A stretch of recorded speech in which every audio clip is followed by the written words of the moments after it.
Ruselli Northern supports upstate New York construction with over 400 employees, 250 trucks, 9 ready-mix plants, 4 blacktop plants, and 40 aggregate mines. But their most important number is your bottom line. Contact them today to see why Ruselli Northern has been the choice for contractors and project managers across upstate New York since 1929.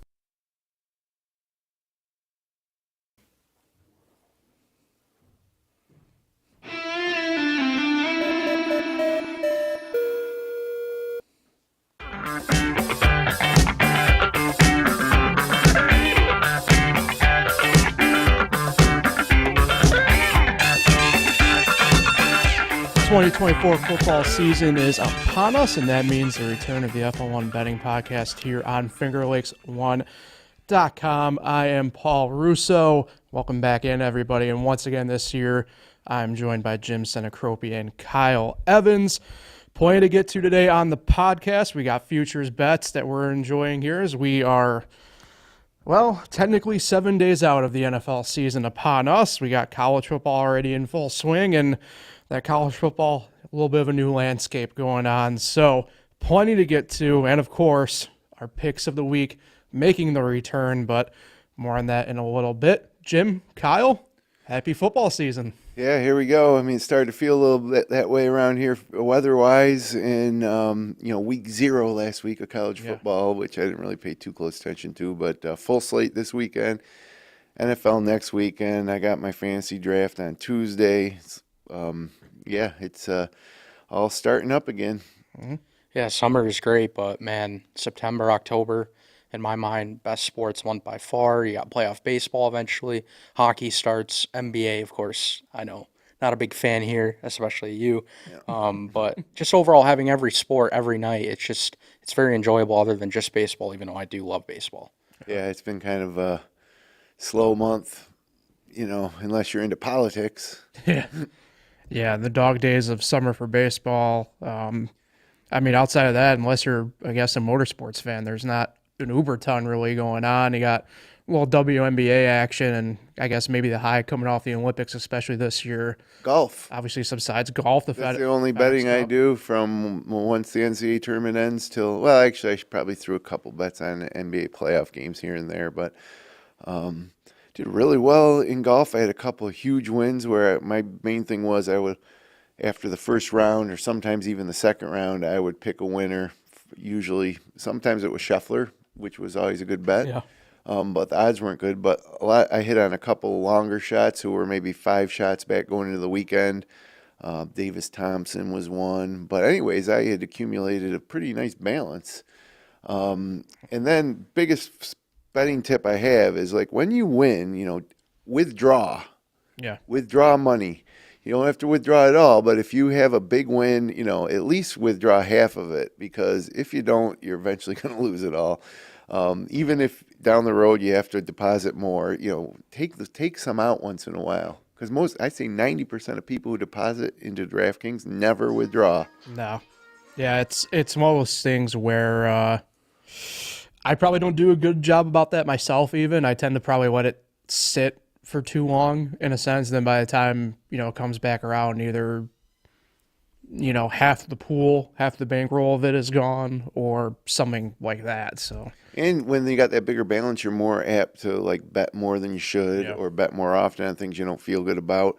But I'm in a good shape because it was really just two pretty big wins in golf between, in the late spring and midsummer that I hit, and I withdrew about half of it, and I got a few $100s now in my account heading into football season. So let's go. Yeah. Yeah, it's been a strange summer for me. Like, baseball I tend to do pretty good with. I considered it for a while. I said it on here actually last year. I considered my bread and butter for a while, but I think with the pitch clock stuff now, even though we're like in year 2 with it and some stuff with that, I think it's kind of still taking some adjusting to. But I mean, in the grand scheme of it, I know people who have done way worse. I know people who are way better off still. So either way. Yeah, and I've pretty much just taken the summer off. I mean, I've thrown a couple money lines in for baseball, and I have hit them, but like you were mentioning, I'm one of those guys that kind of goes all in after winning a good chunk, and then, of course, I lost it. Yeah, no, my betting season, I start now, and we'll bet consistently through the end of the NCAA tournament. That includes the Super Bowl and then the NCAA tournament, obviously, and then I consider that the off season. So the goal is for me in my betting season, which lasts September through March, is to make more money than you lose. Yeah. I never take a day off. Well, I do take days off. Let me rephrase that. Hold on.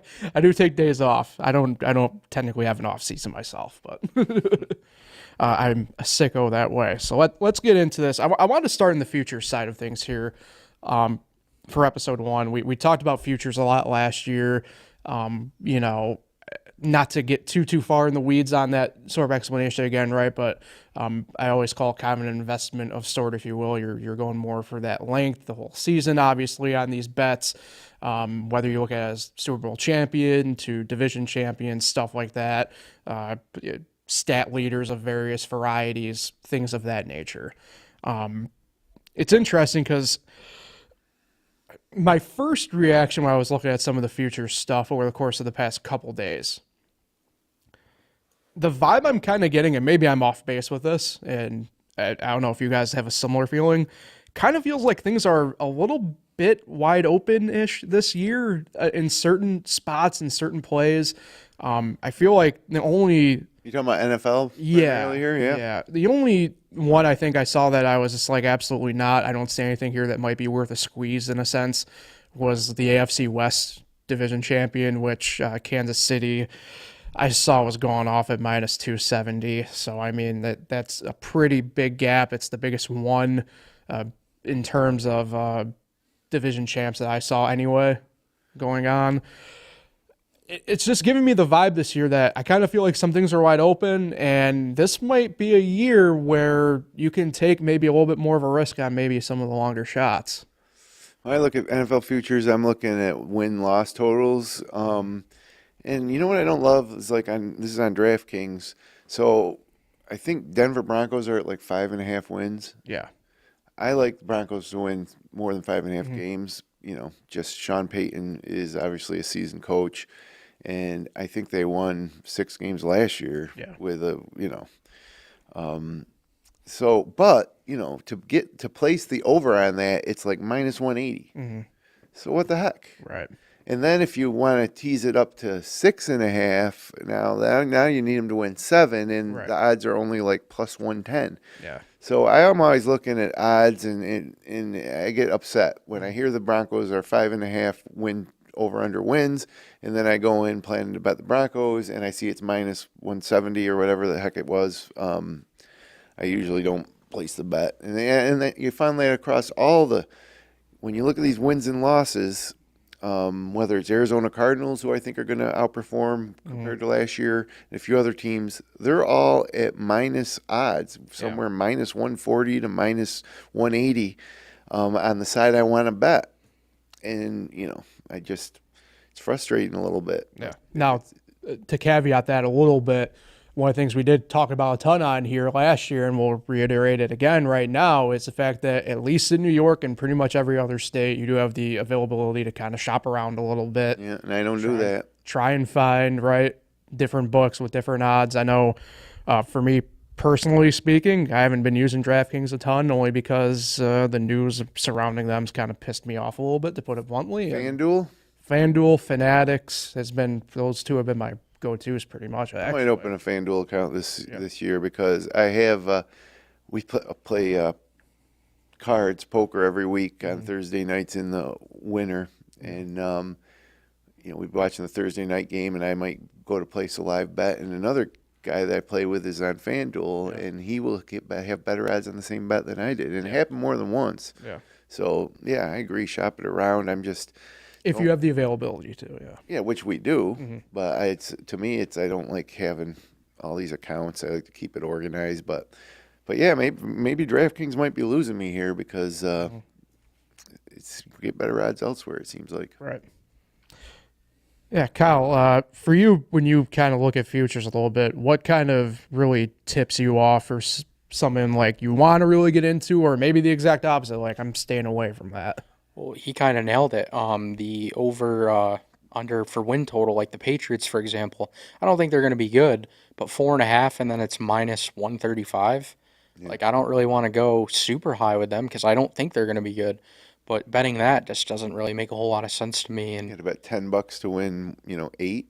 yeah, exactly. And then, I mean, I have some player props. I don't know how, like, if you want to get into it now. I have some division winners that I'm probably going to do. MVP probably, Super Bowl, champion and stuff like that. Yeah, let's jump into some of those here that really kind of perked our attention. Kyle, I'll throw it off to you first. The first one that I really like is C.J. Stroud, 30-plus passing touchdowns at plus 120. He had 23 last year, and he only played in 15 games because he missed 2 with an injury.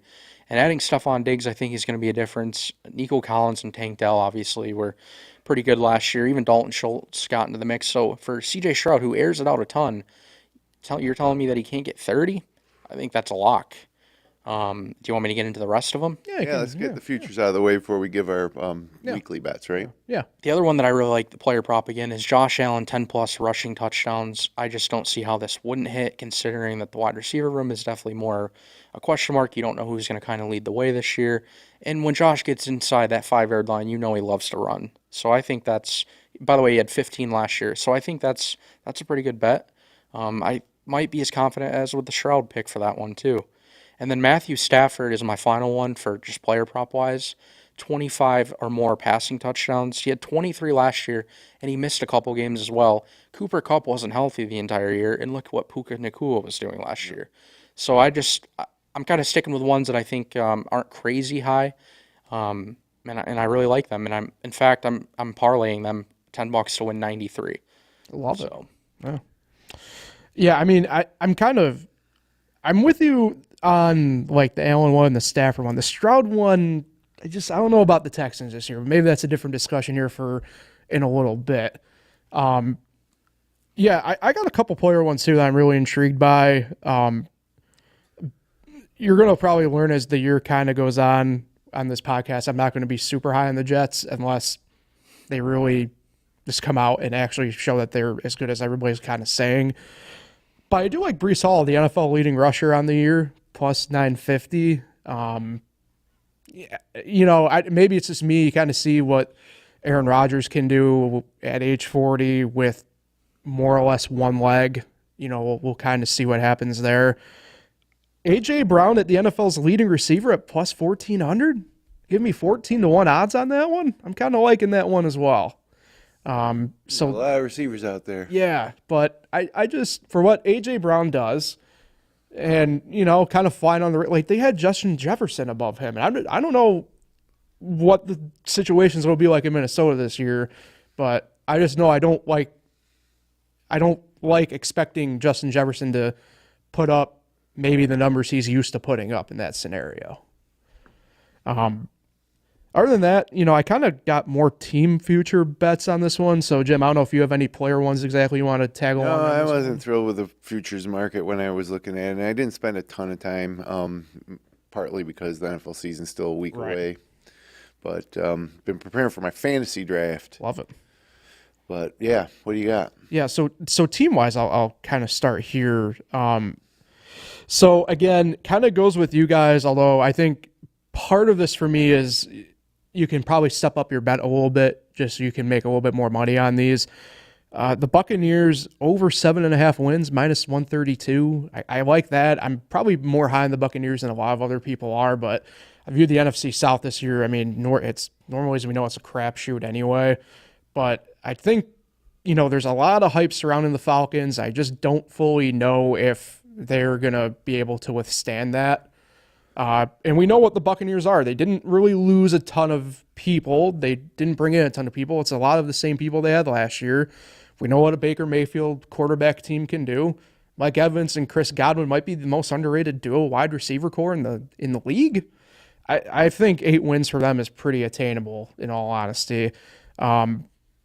I like the Colts. Now Would they make the playoffs if they won 8 games, you think, Tampa? They would need 9 to make the playoffs? In the NFC South, I think it's pretty possible. Well, the reason I'm saying is, like, if you don't like the 130 odds, what are the odds for them to make the playoffs? Are the odds better than them just to make the playoffs? So place that bet. So this goes along with this other future bet that I look at, and that's NFC South champions, where they're plus 290 to win the division, and I like that bet as well. I like that better than the 8 wins because you got to figure if they get the 8 wins, they're probably going to be there's not at least tied.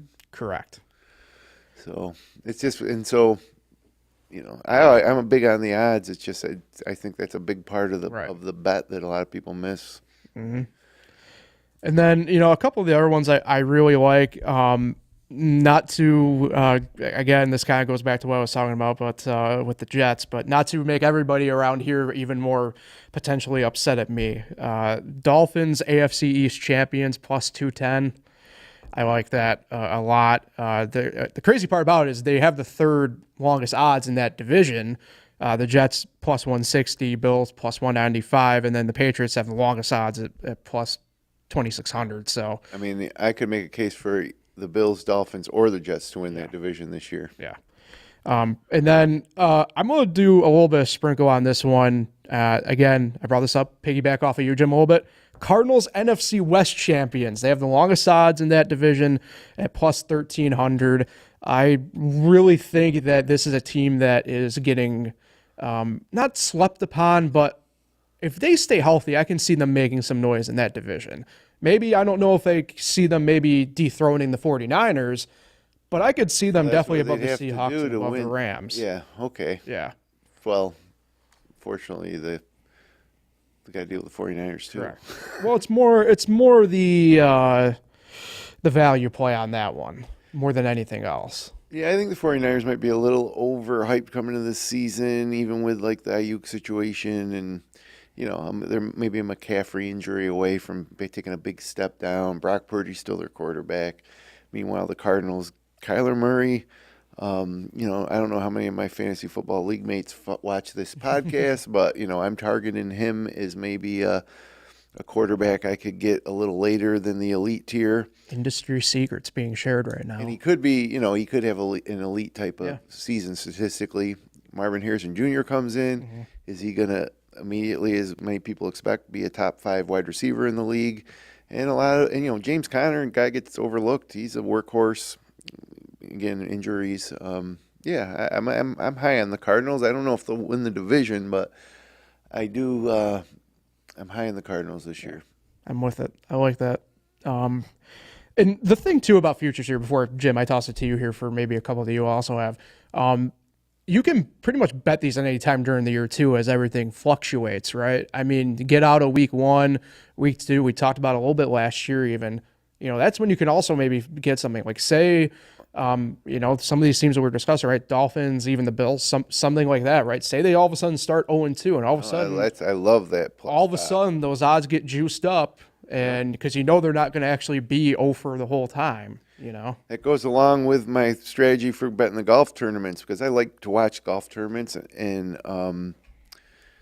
you get excited, especially early in the season for golf or in the majors weeks, on Monday or Tuesday, you're looking at the lines. Mm-hmm. Well, there's a full field at that point. Let the tournament get underway and then the odds change and after 2 rounds especially, there's just a handful of guys that probably are going to win. So it's easier to pick. Same thing in the NFL or college football. After a week or two, buy low and sell high, right? Exactly. Based on things that happen. Like I think the Kansas City Chiefs lost to the Lions in the week 1 game last year. They went on to win the Super Bowl. Mm-hmm. If you bet them to win the Super Bowl, you got better odds in week 2 after they lost to the Lions than you did preseason. Mm-hmm. So it's a wise strategy, I believe. Yeah. Keep it on you, Jim. Any of those other team futures you got? Nope, I really don't. I did not love the futures market when I was just perusing it over the past week or two. Nothing stood out. The bets I liked, I didn't like the odds, and so I probably will hold off on any future bets until a week or two into the season and then kind of reevaluate it. Yeah. And I do love future bets. It's something that you can bet once and enjoy or follow the whole season long. But nothing jumped out to me. I do like some of the statistical plays that Kyle mentioned. But again, I'm going to probably hold off until the season starts this year. All right, one last thing I wanted to touch on quickly before we got to our weekly picks here, and it ties in with our weekly picks for the most part here because the only show in town for football anyway is college football. New college football landscape this year. We're down to only 4 power conferences and extended college football playoff. And one of the things I just kind of wanted to ask and maybe pick your guys' brains about a little bit here, does the new landscape really change how you view betting college football at all? For me anyway, I think week in, week out in terms of actual games, no. If I'm betting, say, LSU, USC this weekend, just as an example, right? That's not going to affect my decision-making for that game specifically. It's a Sunday game too, right? Is that one the Sunday game? Actually, I think USC LSU Sunday. Yeah, it is. Sunday night, I think. Yeah. I think where it comes in, it goes back to the future bets more than anything else. Not win totals, obviously, but even like conference champions and stuff like that, the way the playoff is now, you don't have to go undefeated necessarily anymore, obviously, and anything like that. And I don't know if that really plays into maybe any thinking out there for coaches and players or anything like that, because I think when you're actually competing, you should be all gas, no break. But, at the same token, if you're down by, say, 20 or 21 or something like that, you don't get as risky or something like that, and maybe that affects something. So I guess, like I said, the general question here is, does this new landscape affect the way that you kind of approach betting? It's a built-in advantage for like the big names, the Alabamas of the world, because any one-loss Alabama team is probably going to get into the college football playoff. Any one-loss Notre Dame team probably will, just on name recognition. Would a one-loss Syracuse team get in? Probably less likely. Probably need help via the conference, I would say.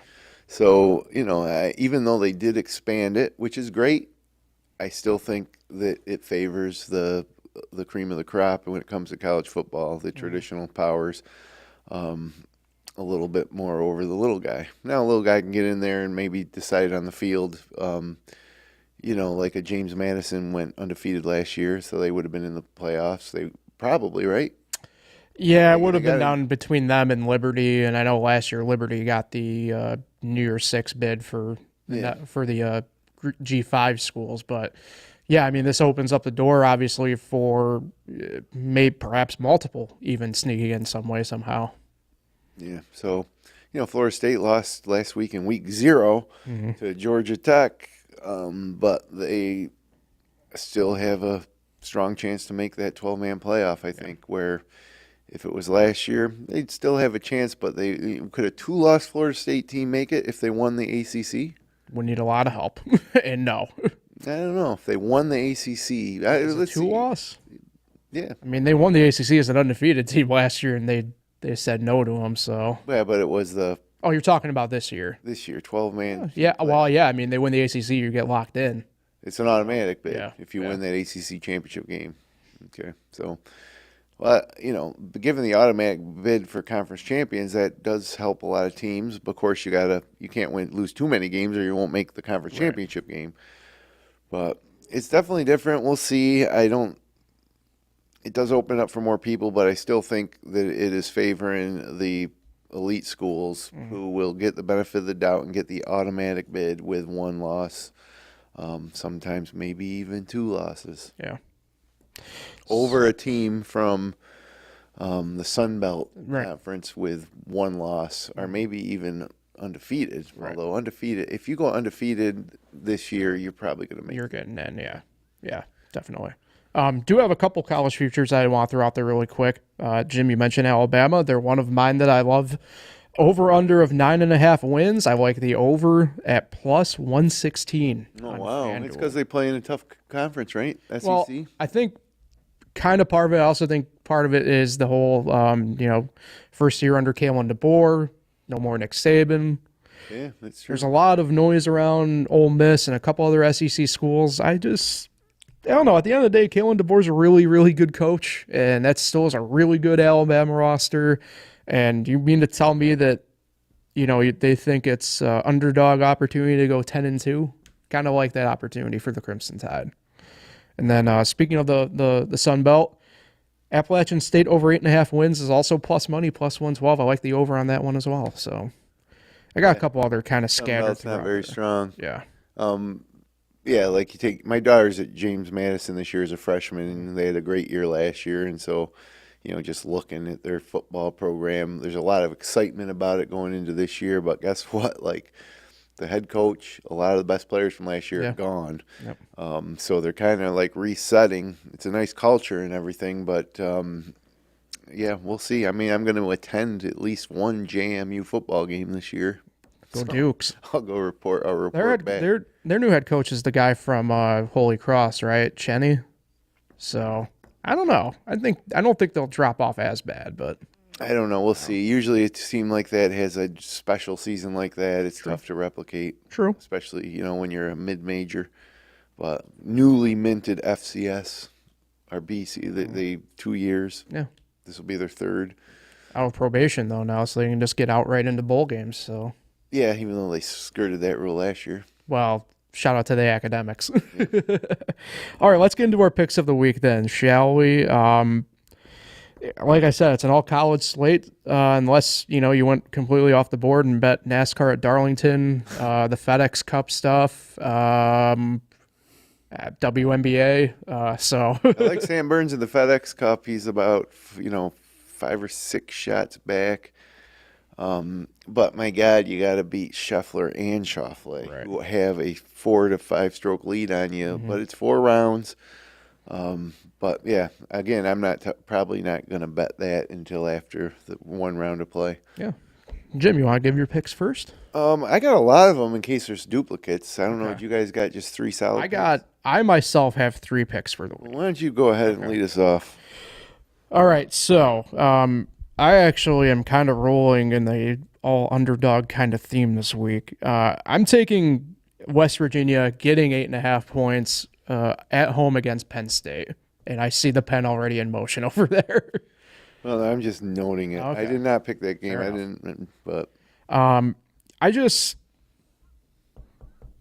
don't know, maybe it's part of my old Syracuse fan blood just kind of allowing the hatred of Penn State in, but I think that West Virginia team's sneaky good, and I think they can definitely at home cover what would be, pretty much a possession ball game there. I'd love to see them beat Penn State. My second one, remember that Week 0 game in Ireland that Georgia Tech beat Florida State? Well, it's a short turnaround for the Yellow Jackets. They play Saturday. They host Georgia State. I'm going to take Georgia State getting 20.5 against Georgia Tech. 8 p.m. game. Yep. And then my other one, my third of pick out of the 3, I'm going to be taking an FCS team here. Illinois State getting 22.5 at Iowa.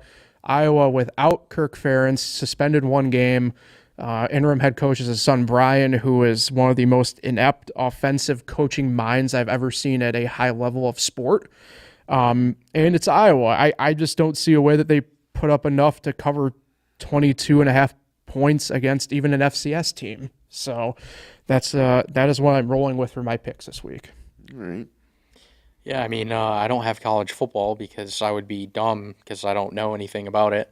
But I mean, I can roll with. You want me to give you baseball for tonight? Yeah, why Yeah, these are the picks that we start tailing. So we start out with 10 units, right? Correct. And Same we as bet last year. 1 unit a game here. You can bet more if you want as we go, and then we'll tally them, and we'll see how we do at the end of the year. Use baseball for this week and go to NFL the rest of the year. Yeah, or you can pass on this week too. True. No, I like what I got tonight. All right, right, let them rip. I'll take the Dodgers over the Orioles, Phillies over the Braves, Come up for the series.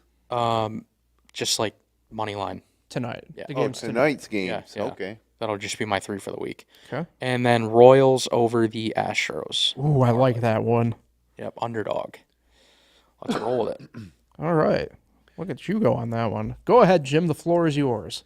You know, was looking at the Georgia Tech and the Iowa games as well, and I like the under in both of them. The Iowa game is 41. Yeah. And I don't know if they played in a game that had 41 total points all last year. Yeah. And so they don't have, like you said, their coach. I think I'll bet under in that noon kick on Saturday for Iowa, but that's not one of my picks. Okay. I also like the under in the Georgia Tech game. It's 55.5. Georgia Tech's been all the way on another continent. They got to come back. Just might have struggle getting the offense going. They didn't have a great offensive output against Florida State either. So that one's 55.5.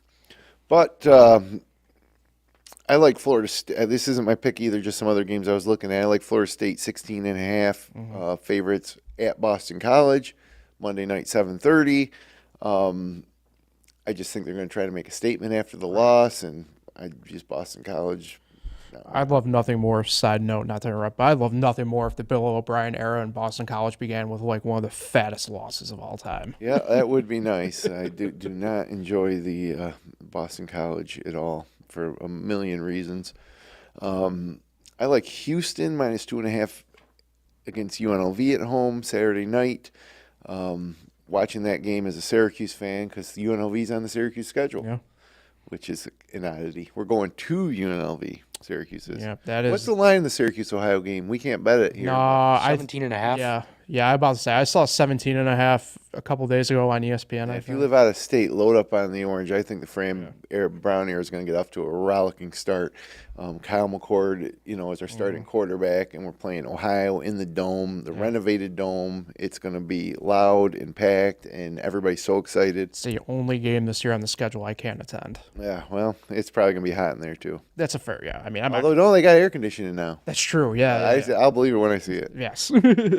I like Maryland minus 20 against UConn. UConn is just they're flailing, trying to find a home for their athletics right now. Yeah. I mean, obviously, Big East basketball is a great place to be, but other than that, the way things are changing, they're in some trouble here. Maryland, a Big Ten school at home against UConn, 20 points. But again, that's not one of the games I'm picking. I also like Stanford plus 9.5 against TCU. It's a 10:30 p.m. Friday kick Eastern time. New ACC member Stanford at 9, not getting 9.5 in their home opener against TCU. I mean, Andy Dalton's not there anymore, right? No. Okay, so now for my 3 picks. Have at it. My favorite pick of the week is the Miami Hurricanes minus 2.5 at Florida, Saturday 3:30. Miami has done an excellent job in the portal this year at all the skill positions, but also the defensive line. They've got run stoppers. They got depth at the edge. Both these teams have head coaches who are kind of on the hot seat. In Mario Cristobal, just 12-13 in his first 2 years. Miami's worst stretch in 15 years. Napier at Florida State's 11-14, their worst stretch since the 1970s for 2 years. I just feel like this Miami Hurricane team is a dark horse national title contender. Ooh. Somewhere my brother smiles upon you saying that. And meanwhile, Florida has got just ridiculous tough schedule in the SEC, and the advantage here is that they are at home, but I like Miami getting out this season off to a good start, and then really having one of the better seasons that they've had since the 1990s. So Miami minus 2.5. I also got Virginia Tech minus 13.5 at Vanderbilt, and that's Saturday noon game. I'm never a fan of betting Virginia Tech, but when they're returning 20 starters, their entire offensive line. It's a pretty low line against Vandy. Yeah, Vanderbilt's got a new offensive coordinator. Yeah. They run like a option-style offense, which I think the experienced Virginia Tech linebackers will smother out, and just seems low. Even if it was 14.5, I might not have picked it, but 13.5, two touchdowns. Skirt under that 2-possession spot. And it could be even worse than that. But, and so my final, and I don't like picking the Thursday games when our show is on Thursday. Uh-oh. But I'm going Jacksonville State minus 3 at home against Coastal Carolina. That's at 8 o'clock tonight. Jacksonville State, quietly last year, one of the best rushing teams in the country. Yeah. They averaged 50 rushing attempts a game, 237 rushing yards per game. They had 4 players average over 50 yards per game on the ground. Yep. Meanwhile, Coastal Carolina can't defend the run. Last year they couldn't. They ranked 113th in the country and allowed 4.7 yards per carry. Their opponents had over 150 yards on the ground in 9 of their 13 games. And they have also lost their 3 top tacklers from last year. So their star quarterback last year is now at NC State, Coastal Carolina. So I just think that that's too easy of one to pick here. So I'm going with it, even though it's a Thursday night game. So if you're watching this podcast on Friday, sorry. And, hopefully Jacksonville won, so I don't look like an idiot. A couple 2 interesting points about that game. Both those teams win the quarterback battles deep into camp. But as you mentioned, it doesn't really fully matter for Jacksonville State, who also I think have a little bit of a coaching advantage anyway. I mean, say what you want about Rich Rodriguez, but literally West Virginia literally built this program not from the ground, but from as close to the ground as it really could be. And Coastal themselves have 3 quarterbacks going at it for the starting job potentially. So yeah, I mean that Vanderbilt has not named their starting quarterback either. Yeah, it's from when I was looking at this game. Another advantage for Virginia Tech, I suppose. Yeah. But, yeah, give me Miami, Virginia Tech, and Jacksonville State going with a little ACC flavor for my 3 picks this week. Love it. Yeah, and I'm a big Cam Ward guy, the quarterback at Miami. You mentioned he's the headliner anyway of those transfers down to Coral Gables, or, well, I guess technically just downtown Miami since they don't play in Coral Gables anymore. So. And shout out to Carter Taconi, a Minders grad. He's now a freshman at Miami. He's not on the football team, but he is enrolled as a student, and will probably, I don't know, it's at Florida, so they'll probably be watching the game in his dorm room. It's a long trip up 75 to Gainesville. James Madison plays Charlotte. Speaking of another freshman, my daughter at James Madison, and that game is on the road right at Charlotte. Is that at Charlotte? I thought that, it is, I think, actually, yeah. Yeah, it is. Yeah. So, we talked about that game. I originally liked Charlotte just because of all JMU's losses, but you pointed out that Charlotte had some losses too, and some suspensions, so I stayed away from that game. Yeah, the 49ers are a mess, probably to put it bluntly, at the moment. I also looked at teams like UMass and New Mexico State, traditional, crappy teams, and I'm going to wait and see how it goes. Well, the UMass game this week is they're playing Eastern Michigan, and that is a game of ineptitude if I've ever seen one. So yeah, but usually you could just bet against UMass every week and do all right. But they're playing Eastern Michigan, so I don't know. Same thing with New Mexico. New Mexico State kind of had a resurgence last year. Yeah, under Jerry Kill, who is the offensive coordinator at Vanderbilt. So. Oh wow, man. Yeah. How about that?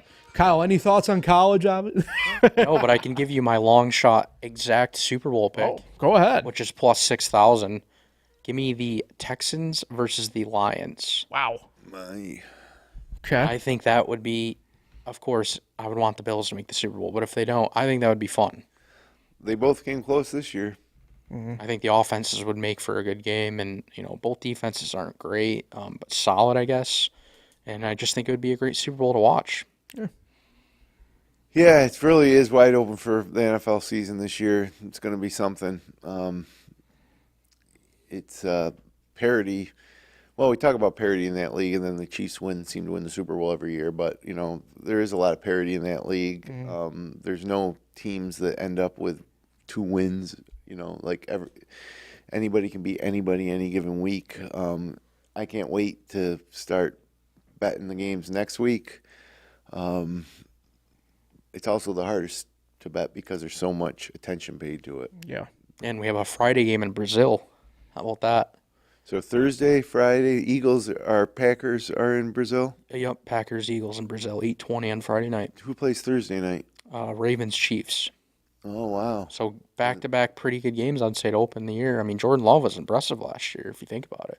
They won He's more another games. guy that I might be able to wait on for my quarterback for fantasy this year, but I've said too much. Thursday, Friday game, whatever. I like them all on Sunday. I like the Thursday night game; it's fine. But when you spread them out, and they're doing that a lot this year over holidays and stuff. I hate when you sit down on Sunday to watch, and it seems like there's 2 games on in the 4 o'clock window. Yeah, are they doing 4 games on Christmas this year, which is on Wednesday? Or is it less than that? Poor NBA. Oh, my God. That was their day. Yep, That's the not wild part anymore. about it. They might want to start looking at, I don't know, Flag Day or actually that's They already play on Flag Day pretty much. I don't know. No, there's only 3 Christmas games, 1 4:30 and 8:15. So they're kind of doing a quasi-Thanksgiving style schedule They on will that. still dominate the yeah. televisions across America that day as opposed to the Knicks, and whoever else they have playing on Christmas Day. And in then the get NBA. ready for the London games and the Germany games. I think there's a couple of those as well. Yeah, I don't like those either. Yep. 9:30 in the morning, you wake up, and usually it's a bad matchup too. They always put the most boring Jaguars. Yeah. games. Yeah. They got low scoring. Yep. The team's got to travel all the way over there. I mean, didn't Jacksonville really got screwed on that deal last year, didn't they? Didn't they play 2 games over there? Back-to-back weeks, and then I don't think they even had a bye after it. Something like that. I don't know.